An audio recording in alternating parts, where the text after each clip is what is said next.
Gloria a Dios. Buenas tardes, hermanos, hermanas y todos aquellos que a través de las redes sociales sintonizan este canal aquí en YouTube.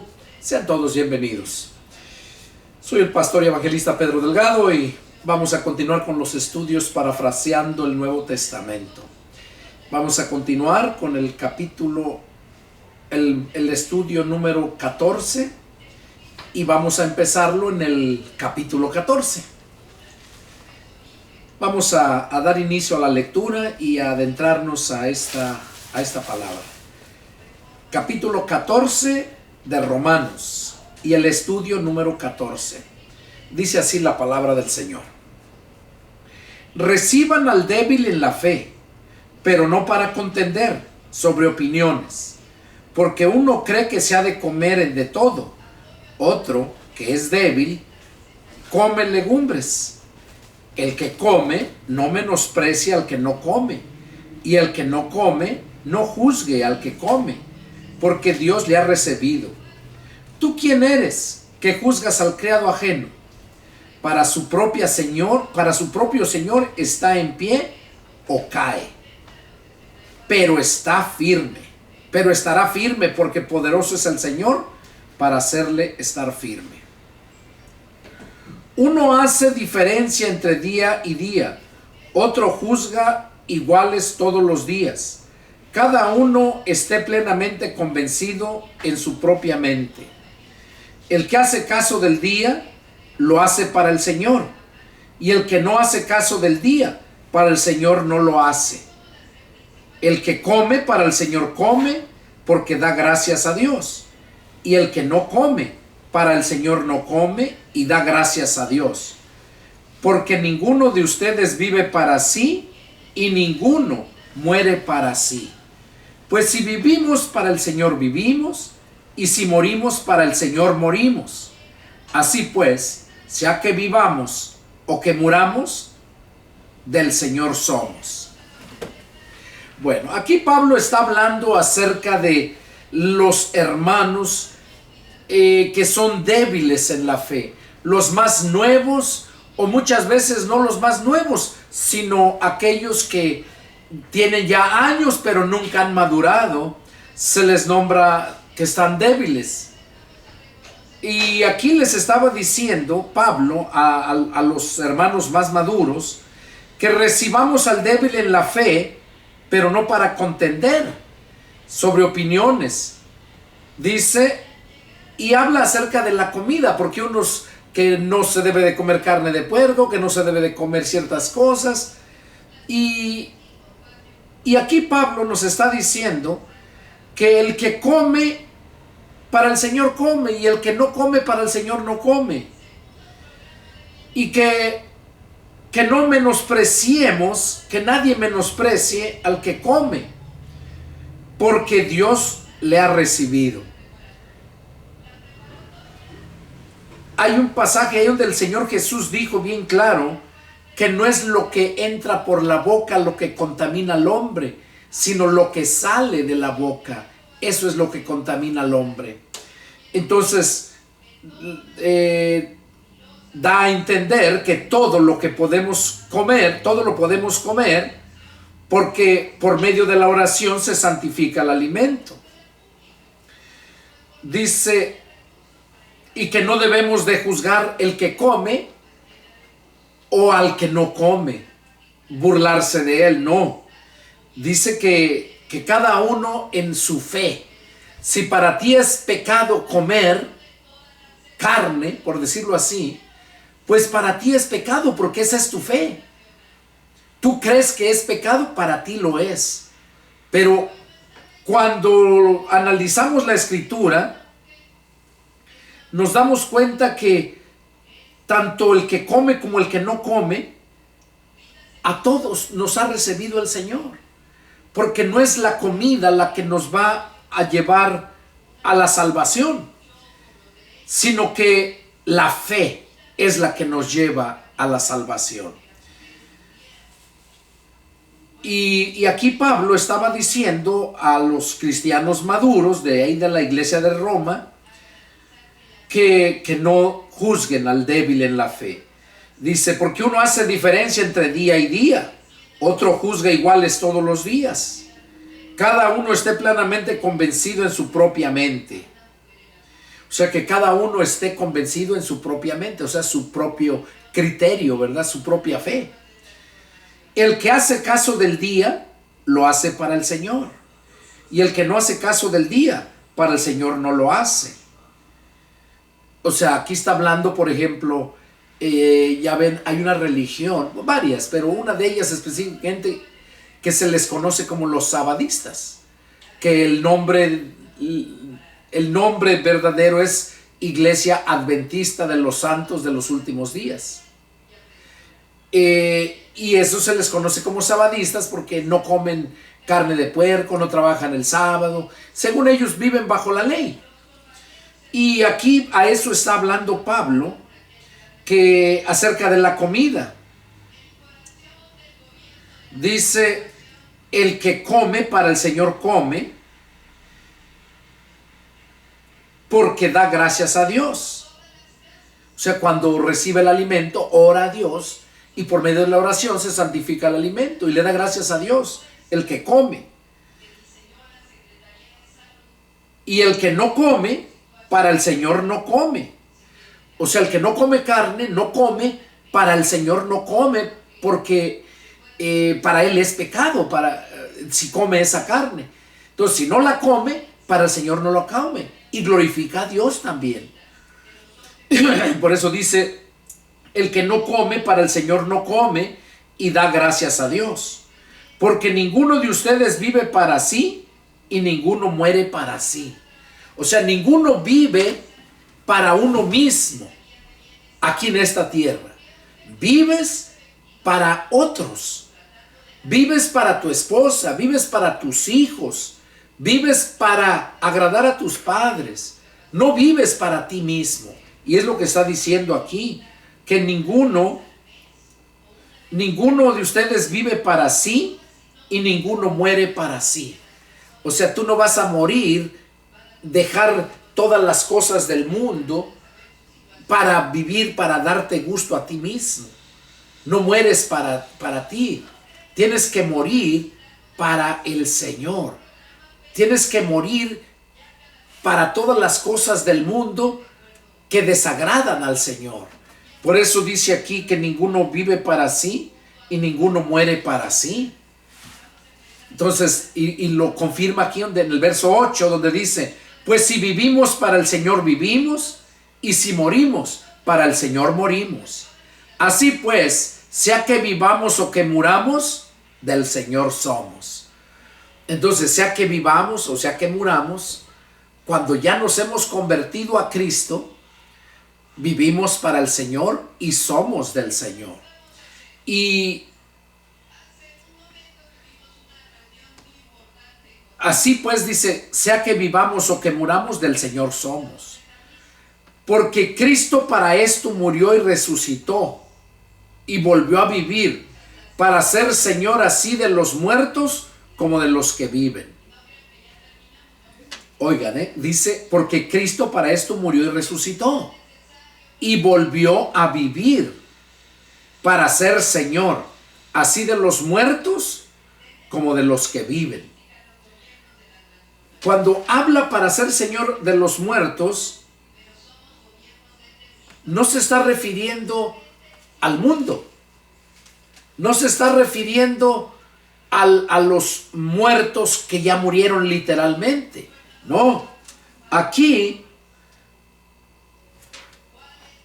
lo que nos está diciendo, que el Señor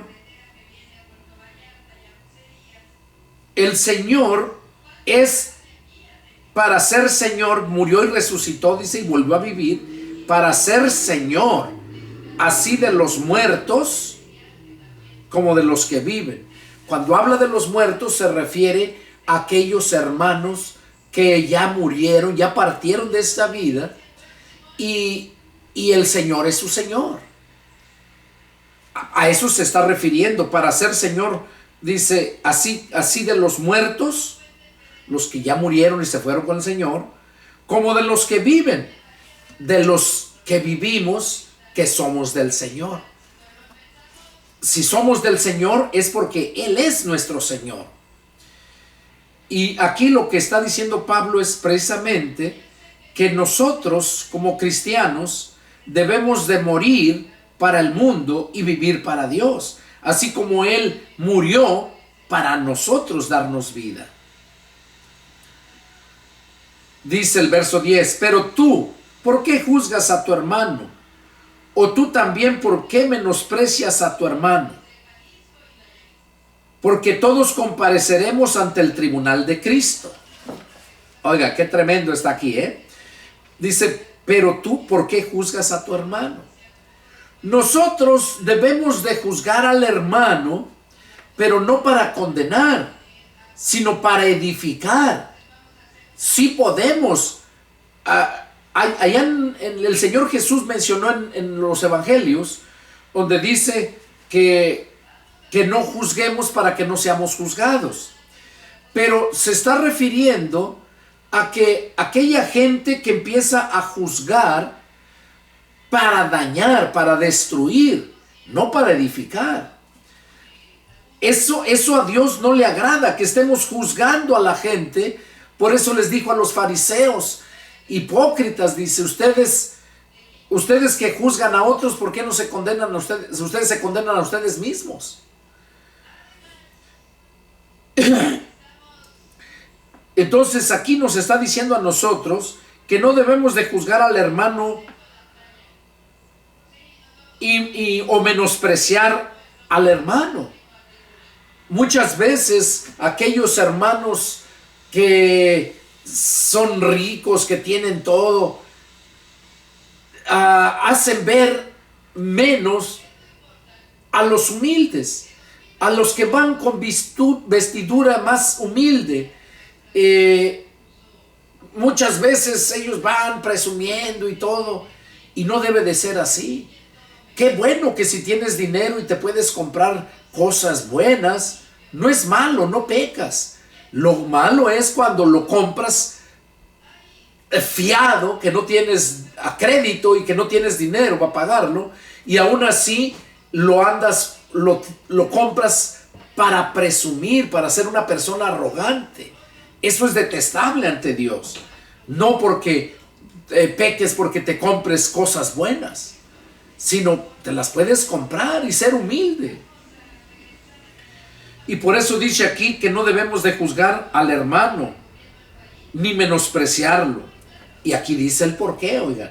Porque todos compareceremos ante el tribunal de Cristo. Dice que todos compareceremos ante el tribunal de Cristo. Déjame explicarte algo. Aquí muchas veces la gente piensa que se está refiriendo al juicio, que todos vamos a comparecer ante el juicio final, ante el gran trono blanco. Y eso es mentira. Ante el gran trono blanco van a comparecer todos aquellos que no obedecieron al evangelio. Van a comparecer todos aquella gente del mundo que rechazó la gracia del Señor. Esos son los que van a comparecer ante el gran trono blanco para ser juzgados y condenados, no para alcanzar salvación, porque no hay salvación por obras. La salvación fue dada por medio del Señor Jesucristo, por la fe en el Señor Jesucristo. Entonces, cuando nosotros nos hemos convertido a Cristo, aquí lo que hablaba de cómo debe de conducirse acerca de los que comen carne y que no comen carne, y de juzgar al hermano, menospreciarlo, está hablando específicamente a los cristianos. Por eso termina diciendo aquí en el verso 10 lo que leí, que todos compareceremos ante el tribunal de Cristo. Va a haber dos juicios. El primero se conoce como el tribunal de Cristo, y ese se va a llevar a cabo cuando Jesús venga a llevarse a su iglesia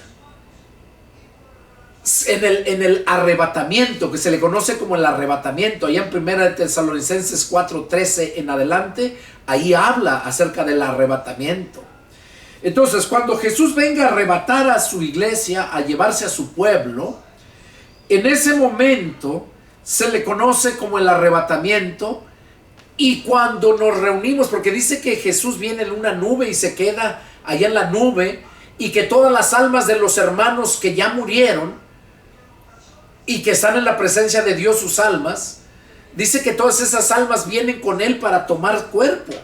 Jesús se queda en la nube y las almas bajan a la tierra a tomar su cuerpo, a resucitar en cuerpo.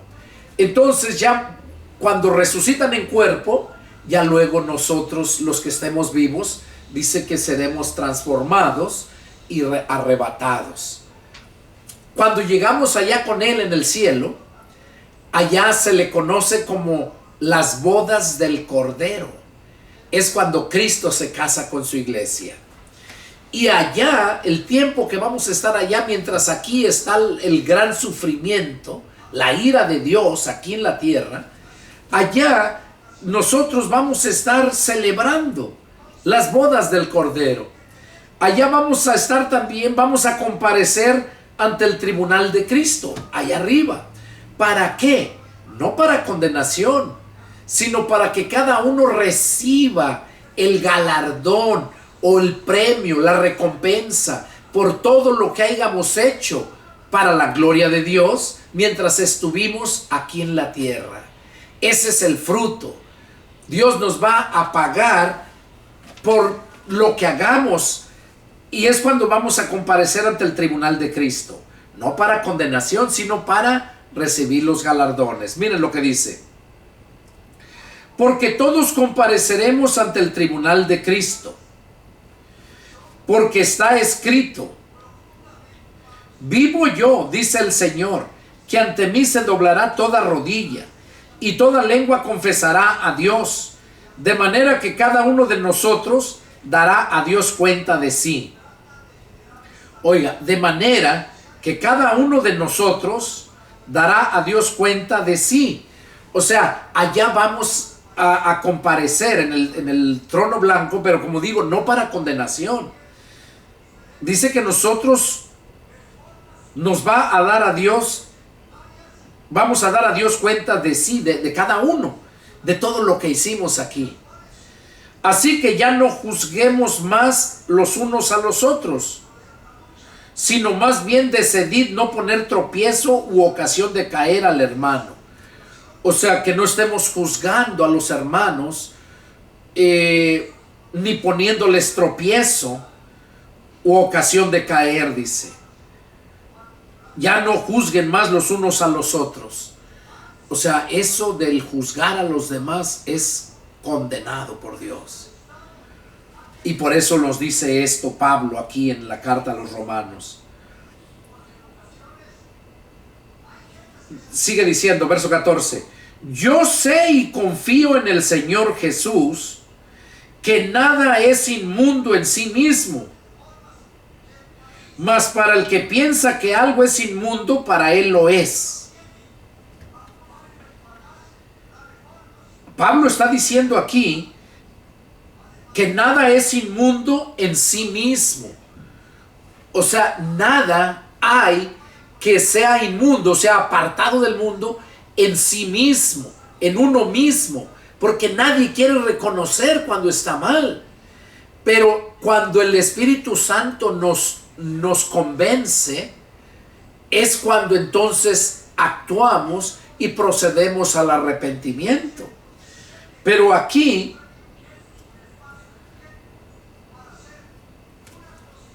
dice que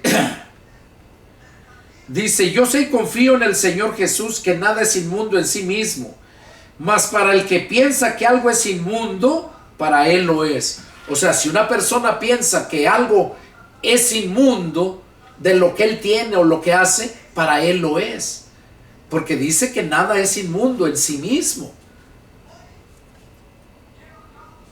Pero si por causa de la comida tu hermano es contristado, ya no andas conforme al amor.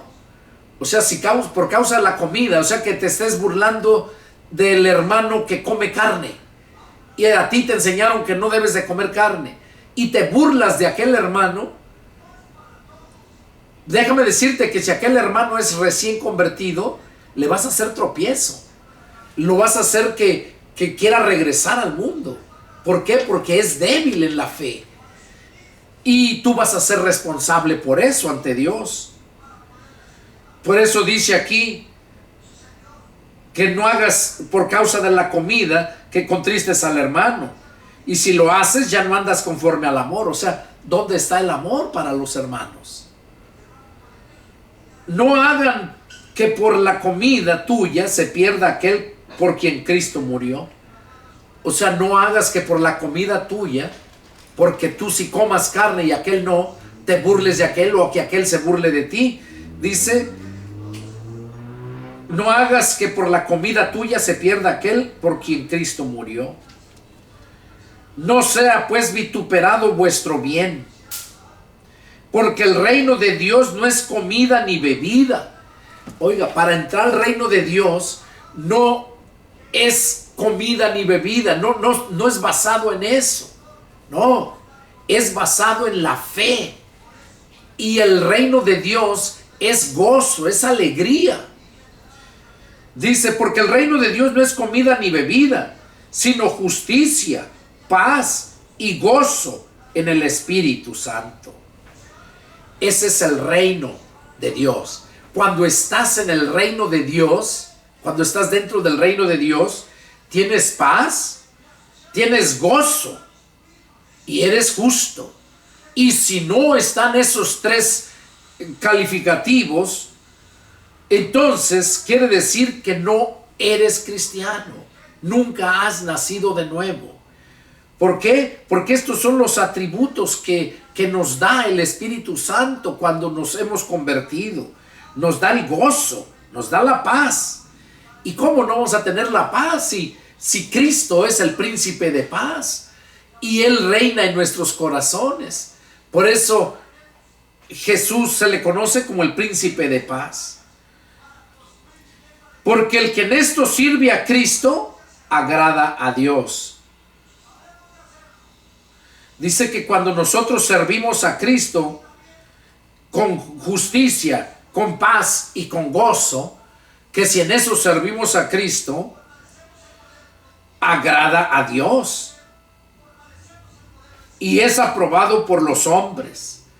O sea, cuando tenemos la justicia, paz y gozo por el Espíritu Santo, en eso agradamos a Dios y somos aprobados por los hombres. O sea, la gente del mundo, aunque quieran despreciarte, aunque quieran hacerte sentir mal, no pueden, porque ellos no pueden entender cómo es posible que habiendo problemas, tribulaciones, y uno tenga gozo y paz. Cuando nosotros experimentamos eso, es algo tan hermoso que tienes paz, descansas. Porque cuando no tienes el gozo y la paz, no puedes tener ese descanso. Siempre andas tenso, preocupado, no puedes dormir.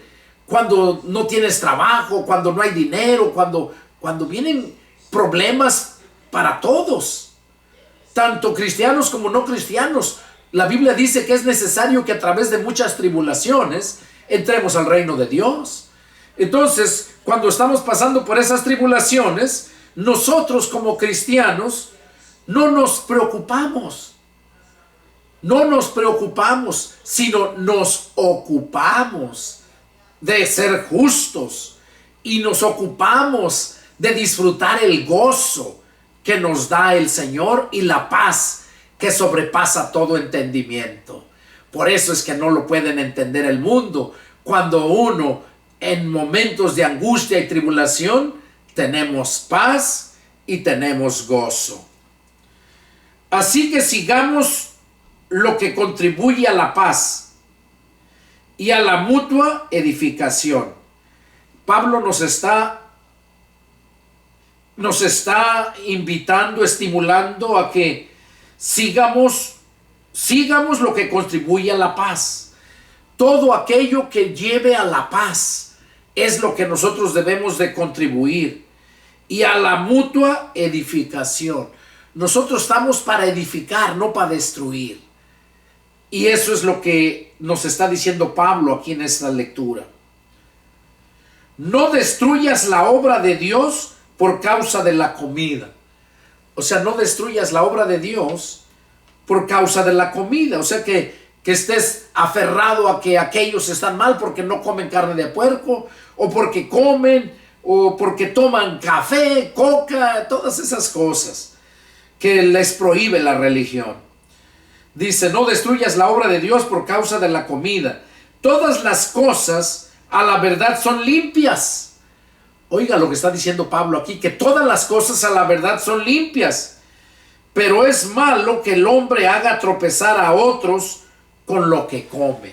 O sea, es malo hacer tropezar a otros con lo que comemos. Bueno es no comer carne. Oiga, aquí Pablo está diciendo, bueno es no comer carne. O sea, para Pablo es bueno no comer carne. Y dice aquí, ni beber vino, ni nada en que tu hermano tropiece o se ofenda o se debilite. O sea, es bueno no comer carne, ni beber vino, ni nada en que tu hermano tropiece o se ofenda o se debilite. Que no lo hagamos con donde hay hermanos que son débiles, que están firmes creyendo en que si comen esta comida pueden pecar. Puedes enseñarles en la escritura donde no pecan, y si ellos son convencidos por la palabra, van a dar gloria a Dios, porque ese es nuestro trabajo, exponer la palabra para que la palabra los convenza. Entonces dice, sigue diciendo Pablo, ¿tienes tú fe? Tenla para contigo delante de Dios. O sea, si tú tienes fe, tenla para contigo delante de Dios, porque la fe es tuya. Y esa fe es la que te va a mover y te va a llevar a la salvación y te va a hacer vencer cualquier obstáculo que el diablo se interponga. Por eso dice, tienes tu fe, tenla para contigo delante de Dios. Bienaventurado el que no se condena a sí mismo en lo que aprueba. Oigan, bienaventurado el que no se condena a sí mismo en lo que aprueba. Porque cuando nosotros aprobamos algo porque lo creemos, porque pensamos que así es, y no tiene nada que ver con la palabra de Dios, déjame decirte que es un pecado y puede llevarte a condenación. Por eso Pablo lo está diciendo aquí, bienaventurado el que no se condena a sí mismo en lo que aprueba. Si no quieres estar condenado en ti mismo por lo que apruebes, pues estate seguro que lo que estás aprobando es la palabra de Dios. Por eso Pablo le dice a Timoteo, te encarezco delante de Dios el Padre y de nuestro Señor Jesucristo, que prediques la palabra. Si alguno ministra, ministre conforme a la palabra. Eso dice el Señor. Entonces, cuando nosotros aprobamos todo lo que la palabra dice, tenlo por seguro que nunca nos vamos a condenar. Más bien se van a condenar aquellos que te están a ti hablando mal, que te están despreciando, porque tú crees una cosa que la palabra de Dios lo aprueba, y aquel cree otra cosa, que sus dogmas religiosos, que lo que su religión le enseñó, lo aprueba, y por eso está esa división. Y esa es un arma que el diablo ha usado por muchos años, desde cuando Cristo estuvo aquí en la tierra. El diablo siempre ha usado la palabra para engañar a la gente. Usó la palabra con el Señor Jesús después de que fue bautizado, cuando fue tentado por el diablo. Dice que en tres ocasiones lo tentó. Dice que primero, después de 40 días, tenía hambre Jesús. Y llega y le dice, si de verdad eres hijo de Dios, diles a estas piedras que se conviertan en pan para que comas. Y entonces el Señor le dijo, apártate, Satanás, porque escrito está que no solamente de pan vivirá el hombre, sino de toda palabra que sale de la boca de Dios. Y cuando el diablo escuchó que le citó la palabra, dice que le volvió a decir que le enseñó todo el reino de este mundo y le dijo, mira, todo este reino es mío, a ti te lo doy si tan solo te postras y me adoras. Y Jesús le dijo, apártate delante de mí, Satanás, porque escrito está que al Señor tu Dios adorarás y a Él solo servirás.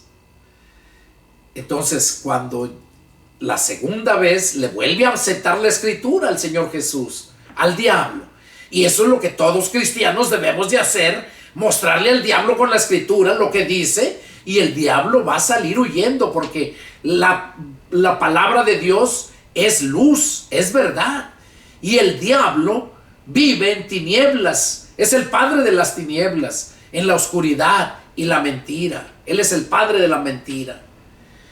Entonces aquí,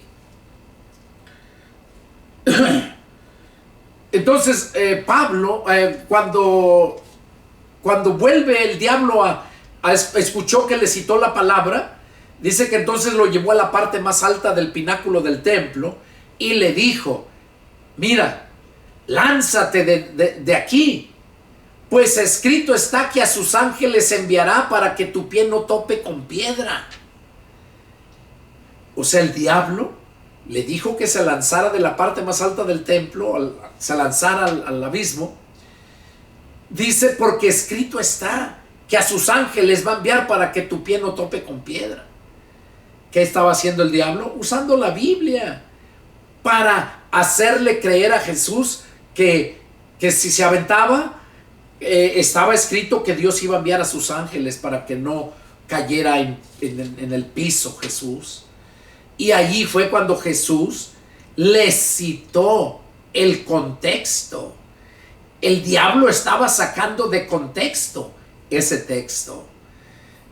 Entonces el Señor Jesús le dijo, apártate de delante de mí, Satanás, porque escrito también está, no tentarás al Señor tu Dios. O sea, le dijo, escrito está que va a enviar a sus ángeles. Y el Señor Jesús le dijo, escrito también está. Ese es el contexto.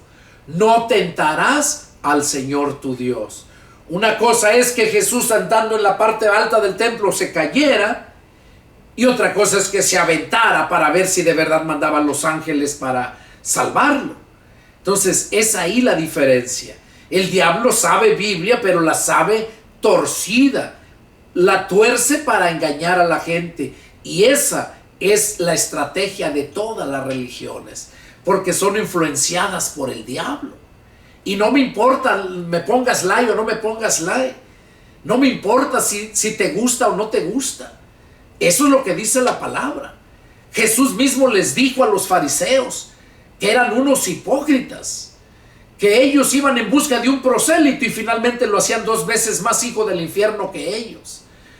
Entonces, si ellos, los fariseos, que Jesús tiempo más antes había dicho que en la cátedra de Moisés se sentaban ellos, los escribas y los fariseos, y que todo lo que ellos dijeran, dice, todo lo que ellos les digan que hagan, háganlo, porque en la cátedra de Moisés se sientan ellos, o sea, saben la palabra, todo lo que ellos les digan que hagan, háganlo. Y luego dice, pero no hagan lo que ellos hacen. O sea, si los fariseos que estaban en la palabra, conocían la palabra y no lo hacían, a los que andaban discipulando, dando proselitismo o predicando, dice que los hacían 2 veces más hijo del infierno. ¿Por qué? Si conocían la palabra, simplemente porque daban la palabra, pero la daban rebajada con sus tradiciones, con enseñanza de hombre. Por eso Jesús les dijo, ustedes invalidan la palabra de mi Padre poniendo como mandamiento tradiciones de hombres y no según la palabra de Dios. Y eso es lo que hacen todas las religiones, unas de una forma, otras de otra, Unos quieren una cosa, otros creen otra, y no van a la Escritura a ver qué es lo que verdaderamente es. No es lo que yo pienso, sino es lo que Dios dice. No es lo que yo creo, sino es lo que Dios me dice que yo debo de creer. Entonces, qué importante es entender esto. Dice, ¿tienes tu fe? Tenla para contigo delante de Dios. Bienaventurado el que no se condena a sí mismo en lo que condena, lo que aprueba. Pero el que duda sobre lo que come es condenado, porque no lo hace con fe, y todo lo que no proviene de fe es pecado. O sea, todo lo que no proviene de fe es pecado. Dice que el que duda sobre lo que come es condenado, porque no lo hace con fe.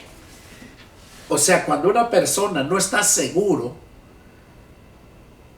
en lo que come, dice que es condenado porque no lo hace con fe.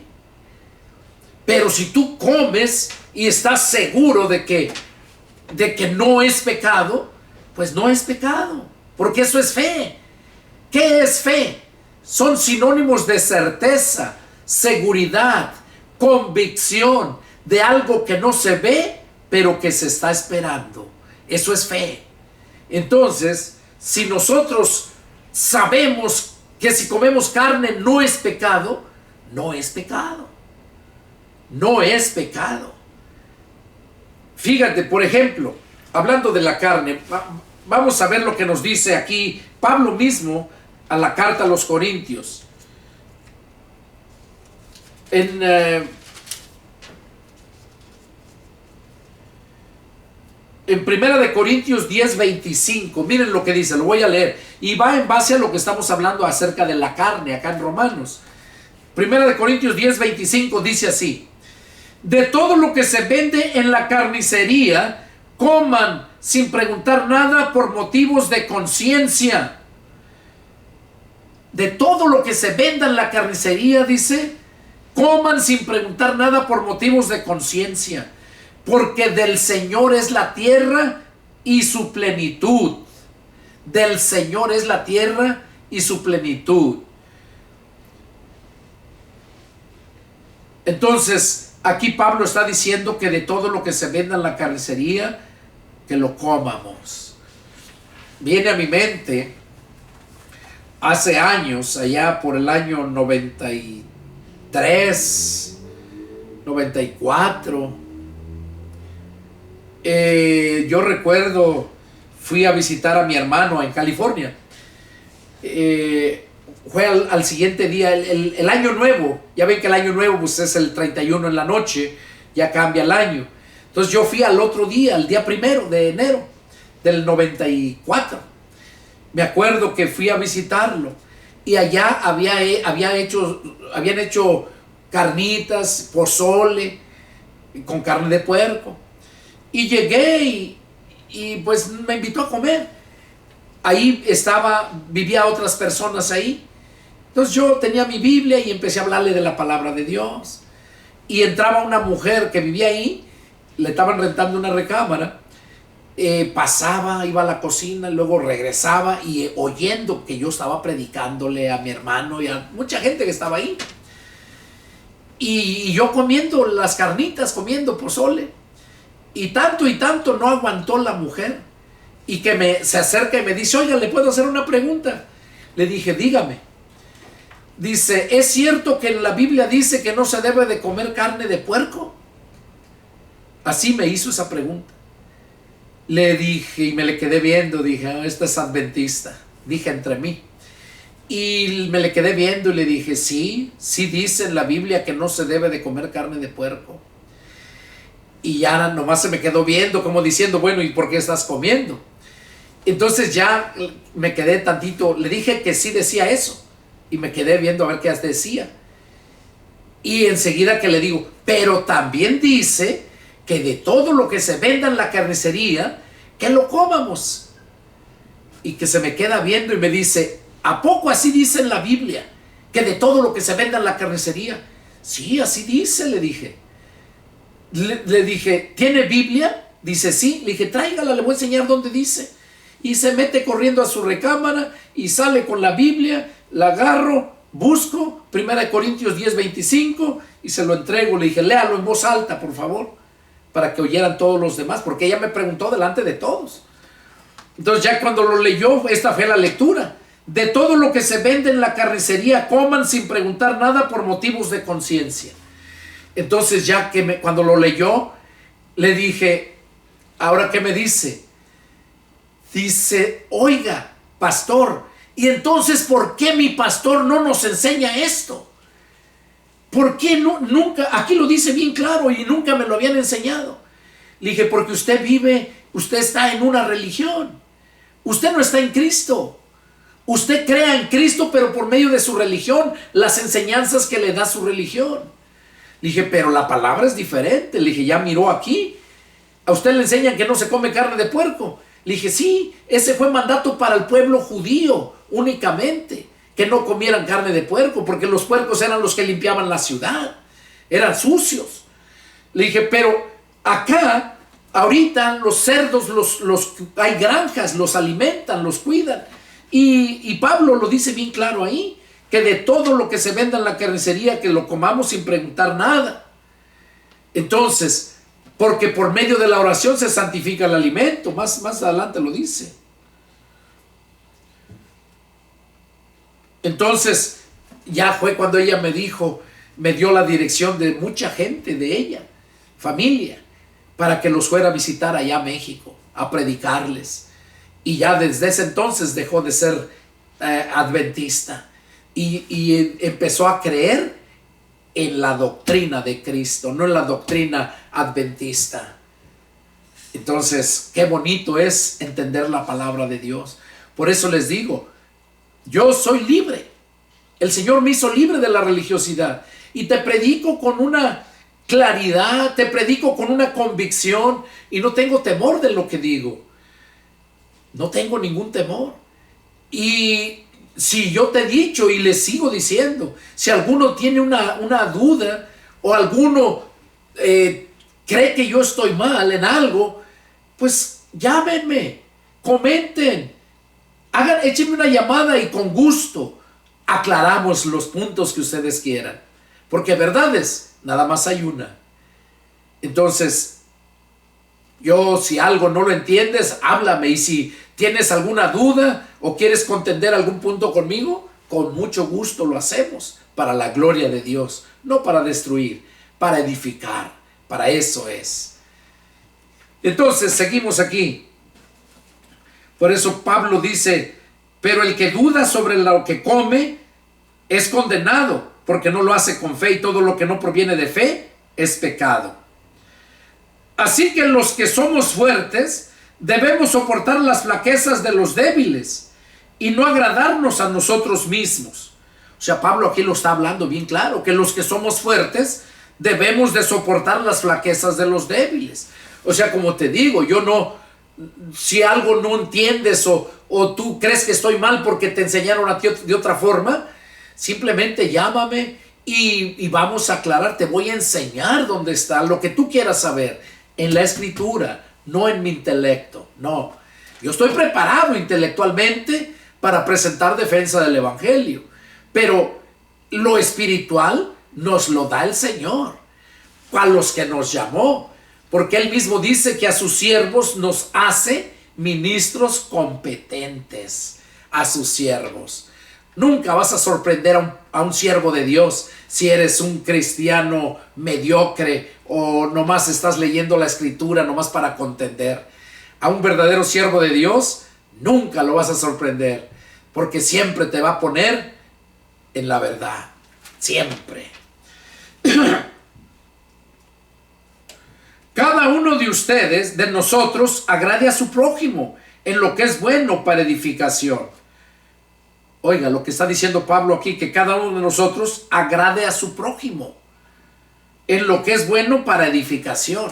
O sea, lo vas a agradar en lo bueno para edificarlo. Pero si tú le vas a agradar, lo quieres agradar al no hacerle ver que está mal, al no reprenderle su pecado, déjame decirte que tú te vas a condenar junto con él, porque eres estás siendo partícipe de pecado ajeno. Sigue diciendo, porque ni aun Cristo se agradó a sí mismo, antes bien, como está escrito, los vituperios de los que te vituperaban cayeron sobre mí. Allí está hablando la profecía de que sobre Cristo iban a caer todos los vituperios de todos aquellos que llegamos a creer en Jesús. Porque las cosas que se escribieron antes para nuestra enseñanza se escribieron, a fin de que por la paciencia y la consolación de las Escrituras tengamos esperanza. Oiga lo que dice Pablo, que las cosas que se escribieron, o sea, todo lo que se escribió, tanto en el Nuevo Testamento, en aquel tiempo, como en el Antiguo Testamento, todo lo que se escribió, dice, las cosas que se escribieron antes, para nuestra enseñanza se escribieron. O sea, se escribieron para ejemplo, para enseñanza para nosotros, a fin de que por la paciencia y la consolación de las Escrituras tengamos esperanza. O sea, la consolación de las Escrituras. Cuando tú te llenas de la palabra de Dios, te consuela. Cuando tú estás siguiendo un círculo religioso y de todo tu corazón buscas a Dios, lo vas a encontrar en las Escrituras. Y las Escrituras te van a consolar, te van a abrir el entendimiento.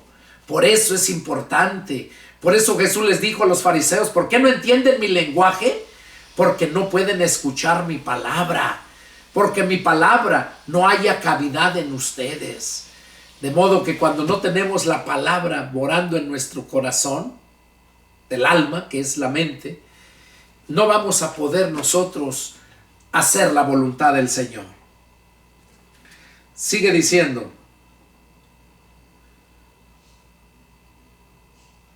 pero el Dios de la paciencia y de la consolación les dé entre ustedes un mismo sentir según Cristo Jesús, para que unánimes a una voz glorifiquen al Dios y Padre de nuestro Señor Jesucristo. Dice que el Dios de la paciencia y de la consolación es el que nos da entre nosotros un mismo sentir. Él es el que nos da el mismo sentir. Por eso en otra carta dice, haya pues en vosotros el mismo sentir que hubo en Cristo Jesús, que siendo semejanza a Dios, no estimó el ser igual a Dios. O sea que nosotros debemos de tener ese sentir que hubo en Cristo Jesús. ¿Cuál era el sentir? De ser siervo. De ser siervo. Y eso es lo que nos está diciendo aquí. Entonces es importante entender todo esto. Vamos a continuar. Dice, por tanto, recíbanse los unos a los otros como también Cristo nos recibió para gloria de Dios. Pues les digo que Cristo Jesús vino a ser siervo de la circuncisión para mostrar la verdad de Dios. Dice que Cristo vino a ser siervo de la circuncisión para mostrar la verdad de Dios, para confirmar las promesas hechas a los padres y para que los gentiles glorifiquen a Dios por su misericordia, como está escrito. Por tanto, yo te confesaré entre los gentiles y cantaré a tu nombre. Y otra vez dice, alégrense gentiles con su pueblo. Y otra vez, alaben al Señor todos los gentiles y magnifíquenle todos los pueblos. Y otra vez dice Isaías, estará la raíz de Isaí y el que se levantará a regir los gentiles. Y el que se levantará a regir los gentiles. Los gentiles esperarán en él. Y el Dios de esperanza los llene de todo gozo y paz en el creer, para que abunden en esperanza por el poder del Espíritu Santo. Pablo aquí está diciendo que nosotros como gentiles debemos de glorificar a Dios, debemos de alabar al Señor, debemos de magnificarle todos los pueblos, los gentiles. Por eso dice Isaías en el verso 12, capítulo 15, verso 12, dice, y otra vez dice Isaías, estará la raíz de Isaí y el que se levantará a regir los gentiles. Los gentiles esperarán en él. O sea, ¿en quién vamos a esperar? En Jesús. Y el Dios de esperanza los llene de todo gozo y paz en el creer, para que abunden en esperanza por el poder del Espíritu Santo. O sea que si nosotros no tenemos al Espíritu Santo, no podemos tener el poder para poder tener esa esperanza.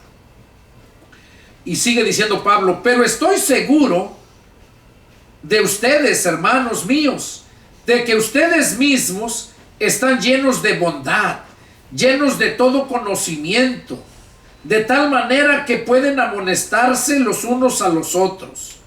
O sea, Pablo está reconociendo aquí a los hermanos de la iglesia de Roma, ¿verdad? Algunos, no a todos.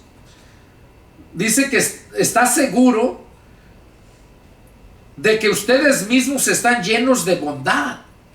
Claro, porque Cristo es bondadoso. Dios es un Padre bondadoso, amoroso. Y si Él está en nosotros, entonces nosotros ya no somos nosotros. Como decía Pablo, ya no vivo yo, Cristo vive en mí. Y lo que ahora vivo, no lo vivo en los deseos de la carne, sino en el Espíritu. Y eso es lo que aquí estamos viendo. Como dice Pablo, dice, estoy seguro de ustedes, hermanos míos, de que ustedes mismos están llenos de bondad, llenos de todo conocimiento. Oiga, llenos de todo conocimiento. ¿Por qué? Porque es el Señor quien nos da el conocimiento. Él es el que nos hace ministros competentes, como les decía anteriormente. De tal manera que pueden amonestarse los unos a los otros. O sea, porque hay espiritualidad y hay conocimiento. Los unos a los otros pueden amonestarse. Mas les he escrito, hermanos, en parte con atrevimiento, como para hacerles recordar por la gracia que de Dios me es dada, para ser ministro de Jesucristo a los gentiles, ministrando el evangelio de Dios, para que los gentiles les sean ofrenda agradable, santificada por el Espíritu Santo. Tengo pues de qué gloriarme en Cristo Jesús en lo que a Dios se refiere. Pablo aquí está mencionando que Pablo fue ministro a los gentiles y el Señor sigue haciendo ministros, yo soy uno de ellos, para predicarles a los gentiles.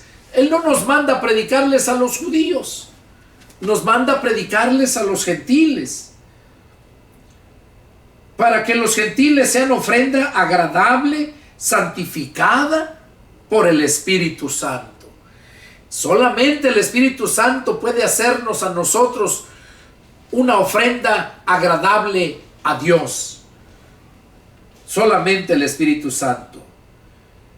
Dice, tengo pues de qué gloriarme en Cristo Jesús en lo que a Dios se refiere, porque no osaría hablar sino de lo que Cristo ha hecho por medio de mí para la obediencia de los gentiles, con la palabra y con las obras, con potencia de señales y prodigios, de manera que desde Jerusalén y por los alrededores hasta Ilírico, todo lo he llenado del Evangelio de Cristo. Y de esta manera me esforcé a predicar el Evangelio, no donde ya hubiese sido nombrado, para no edificar sobre fundamento ajeno, sino como está escrito, aquellos a quienes nunca les fue anunciado acerca de él, verán, y los que nunca han oído de él, entenderán. aquí Pablo está diciendo bien claro que Pablo se esforzó a predicar el evangelio no donde ya Cristo haya sido anunciado. Y eso es precisamente lo que nos está diciendo a nosotros hoy en este tiempo, que nosotros debemos de predicar el evangelio no donde ya Cristo haya sido anunciado, donde ya se haya predicado. Yo no entiendo cómo hay muchos evangelistas que andan según de evangelistas y andan evangelizando las iglesias. Según dicen, vamos a hacer una campaña evangelística en la cancha o en X lugar. Y si se dan cuenta, todos los que acuden son iglesias de otros lugares por ir a ver al evangelista, porque es famoso. Ya no van por escuchar la palabra, sino por ver a la persona. Y todo eso es detestable ante Dios. Entonces, nosotros debemos de predicar el evangelio donde no se haya predicado, como dice, para no edificar sobre fundamento ajeno. Eso es lo que debemos de hacer. Bueno, hermanos, fue para mí un placer haber estado compartiendo con ustedes en este estudio. Fue el estudio número 14 y es el deseo de mi corazón que Dios haya hablado a sus vidas y que prontamente puedan ustedes alcanzar esa madurez que Cristo nos puede dar por medio de su palabra. Si tienen alguna pregunta, alguna duda, una vez más, llámenme y con gusto atenderé su llamado. Que Dios los bendiga y nos vemos la próxima. Adiós.